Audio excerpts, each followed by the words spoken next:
قبليها. علامة الفاي دي معناها ايه؟ كلمة معناها change. القطر. لا، في الأزمي معناها تشينج، يعني تغيير. يعني الراجل عايز متغير. يقول أي زيادة أو نقص عن الرينج اللي أنا حاطه هنا يعتبر essential variable. يعني لو اشتغلت على حاجة أزيد أو أقل من الرينج اعمل بي كيو ار جديد. تمام.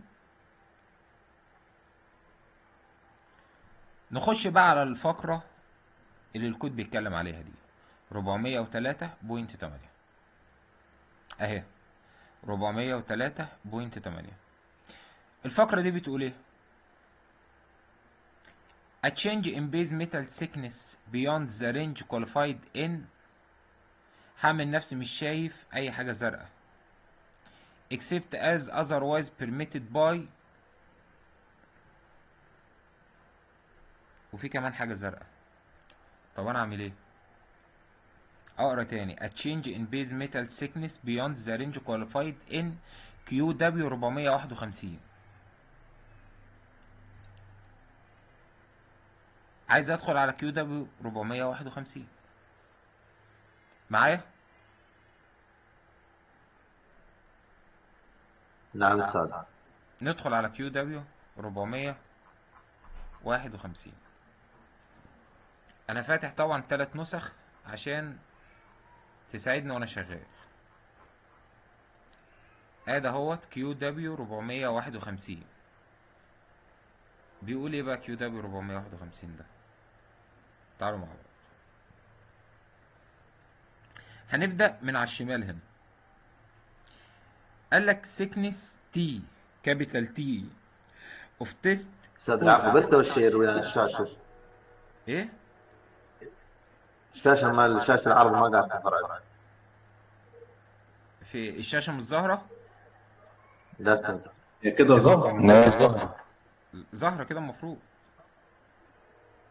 صح؟ واضحة واضحة. طيب تمام. اول صف على الشمال ده بيتكلم على السيكنس تي اوف تيست كوبون، يعني تخانة العينة اللي انت لحمتها وحاطط لك ليها كذا حالة. قال لك لو تخانة العينة اللي انت لحمتها اقل من 1.5 ملي، الرقم اللي ما بين قوسين ده بيعبر عن التخانة بالملي.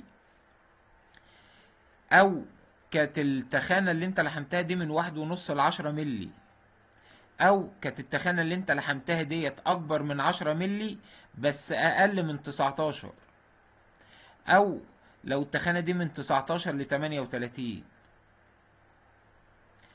او من 38 ل 150، او فوق ال 150 ملي. كل حالة من دول ليها حالة. ونلاحظ ونخلي بالنا دايما من الرقم الاخير اللي هو ازاي. يعني من 1.5 ل10 خلي بالي اوي من الرقم ده. من 19 ل 38 اخلي بالي اوي من الرقم ده. من 38 ل 150 اخلي بالي برضو من الرقم ده. وهقول لكم دلوقتي نخلي بالنا من الرقم ده بالذات ليه.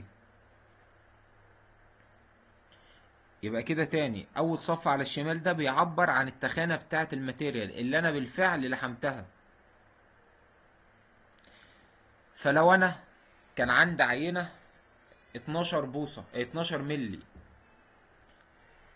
هخش على انهي صف من دول؟ حد يرد عليا؟ اللي هي الأكبر من 10 وأقل من 19. زي الفل، تسلموا. هو ده كده صح اللي انا علمت عليه ده. خلاص، دي اول خطوة بعملها، بعلم على اللي انا هدخل ابص عليه. بالنسبة لي الباقي ده بقى انا مش شايفه، وهبدأ اقرا كل السطر اللي قصاده واحدة واحدة. يبقى اول خطوة علمت على السطر اللي انا المفروض ابص فيه عشان ما توهش نفسي. انا 12 ملي، يبقى ال 12 ما بين ال10 وال 19، فانا هنا. ايه بقى الصف اللي جنبه ده؟ ده بيقول لك الرينج اوف سيكنس تي of base metal qualified in millimeter. وكاتب لك هنا بالمينيمم والماكسيمم. حلو قوي. يبقى انا 12 ملي ما بين العشرة والتسعتاشر. امشي امشي امشي اهي. المينيمم بتاعي 5 صح، والماكسيمم بتاعي 2 تي مظبوط، وانا كنت شغال على 12 ملي، يبقى المفروض هتأهلني كده من كام؟ من 5 لكام؟ 24. 24. وانا شغال في الموقع جات لي عينه 30 ملي. ينفع الحمى بالدبليو بي اس اللي معايا؟ لا مش مؤهلاها. ما ينفع. ما ينفعش. خلاص كده ده اول خطوه. مسكت اللوحه بتاعت الفيزل، لقيت تخانه موجوده 25 ملي. ينفع؟ برضه لا. ما ينفعش. معلش ممكن تعيد بس الحته اللي فاتت دي تاني بتاعت الاتنين تي عشان بس النت كان بيقطع. حاضر من عينيا حاضر. احنا الاول اخترنا ايه؟ اخترنا 12 ملي. قلنا عايزين ندور لو احنا لاحمين على حاجه 12 ملي، كلنا كنا مع بعض لحمنا 12 ملي دلوقتي بي كيو ار. عايزين نعمل دبليو بي اس ليها. اول حاجه هنعمل ايه؟ هنخش الجدول اللي على الشمال ده، هشوف انا فين في الصفوف دي. والله انا 12 ملي ما بين العشرة والتسعتاشر. خلاص انا في الصف ده. هبدأ امشي قصاد الصف بتاعي اكن حاطط مسطره كده، وهبدأ امشي بصباعي كده قصاد اللي قصادها. لقيت في الرينج اوف سيكنس المينيموم بتاعي 5 ملي، والماكسيموم 2 تي. 2 تي منين؟ من ال 12 اللي انا بالفعل لحمتها. يبقى 2 في 12 بكام؟ 24. يبقى انا لو جات لي عينه 25 ملي ينفع الحمها بالدبليو بي اس اللي معايا دي ولا لا؟ لا كده ما ينفعش. طب انا كده محتاج اعمل ايه بقى؟ محتاج اعمل بي كيو ار جديد صح؟ اعمل واحد جديد. بالظبط. طيب قبل ما نكمل باقي الصفوف دي، قلت لك ركز لي قوي على الرقم الاخير ده. ركز عليه ليه بقى؟ عايز اسال سؤال برضه، بس حد يفتح المايك دلوقتي خليه معايا عشان هاخد ود معاه شويه. تمام. لو انا عندي عينه 10 ملي، ادخل في الصف اللي فوق ولا الصف اللي تحت؟ الصف التاني ادخل ولا في الصف اللي التالت؟ تحت لان ممكن. لا الصف التالت لان ممكن يجيب لي حاجات في الشغل تبقى اعلى. لا ثواني بقى، لا فتديني لا لا لا. لا لا لا، ثواني بقى، واحد واحد، الصف الثاني. واحده واحده. مين اللي فتح المايك؟ انا فاتح اهو. حد فاتح تاني الصف ممكن انا امسح الثاني. العادي. عايزين انا فاتح واحد بس يا المايك جماعه. اهو. كلنا كتير فاتحين. لا واحد يتكلم معايا عشان اسمعه. هو اخترت الصف انت. الثالث مكتوب عليه اوفر 10 مللي، فمش هينفع. لو ال 10 مللي مش هتنفع خلاص عشان يبقى كاتب اوفر 10 مللي. خلاص الراجل جاوب. كاتب نركز بقى في include الحته بقى. دي ليه؟ نقرا تاني. قال لك من 1.5 to 10 ل10. يعني ال10 معايا. يعني لو انا عندي 10 ملي هبص على الجدول ده. هنا قايل لك اوفر ال10 فوق ال10. يعني ال11 وال12 وال13 وال15 و انما ال10 نفسها مش معايا. كلمة اوفر بتخرج الرقم نفسه. حطوها دايما قاعدة في دماغكم. كلمة تو بتدخل الرقم، اوفر بتخرجه. يعني لما يقول لك اوفر 10، ال10 دي بره مش معانا.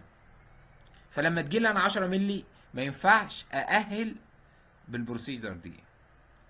طب انت هتقول لي هتفرق ايه يا هندسه؟ ما هو كده كده الاثنين هيأهلوا الاثنين تي. هقول لك يا باشا تفرق في المينيموم. هنا المينيموم 1.5، انما هنا المينيموم 5. يعني انا لو جات لي حته بليته 3 ملي وحضرتك عامل الدبليو بي اس من الصف الثالث، هقول لك روح اعمل لي بي كيو ار جديد. مظبوط. انما هنا انت وزن رينج. المعلومه دي واضحه؟ المعلومه دي مهمه. تمام يا ناس. الله ينور على الناس. تمام يا ريس. ناخده كمان واحده بس من عايزينك الاول. يا هندسه بس سؤال واحد لان انا ما كنتش موجود من الاول بس. امر هندسه. هو الجدول ده دلوقتي انا ده وصلت رينج له ازاي؟ التخانات اللي انا هأهل بيها البي كي ار تمام كده. بالظبط. ده يمشي معايا باليتات او باي باي حاجه من هذا القبيل ولا اه باليتات يمشي بس. معايا اي حاجه عادي. تمام يا هندسه شكرا. طيب لو انا عندي عينه 38 مللي، اختار انهي جدول؟ اختار انهي صف من من دول؟ 19 للزن، ماشي من يلا، واحد قال 38 ل 19 للزان. 150. غيره؟ لا لا، من 38 ل 150. 38 ل 150. 38 ارسلكوا على حل يا جماعه. من 38 ل لا 150 ولا من للزان؟ ايوه. وقال لسه لا مش المفروض 38 ل ال 150. والثاني يعني اللي اقل من كده يعني 38 بره الفيزيك. الله ينور عليكم. يبقى كده الاوفر والليزان بيطلعوا الرقم. لما تشوف اوفر اعرف ان الرقم مش معانا، ولما تشوف ليزان اعرف ان الرقم مش معانا.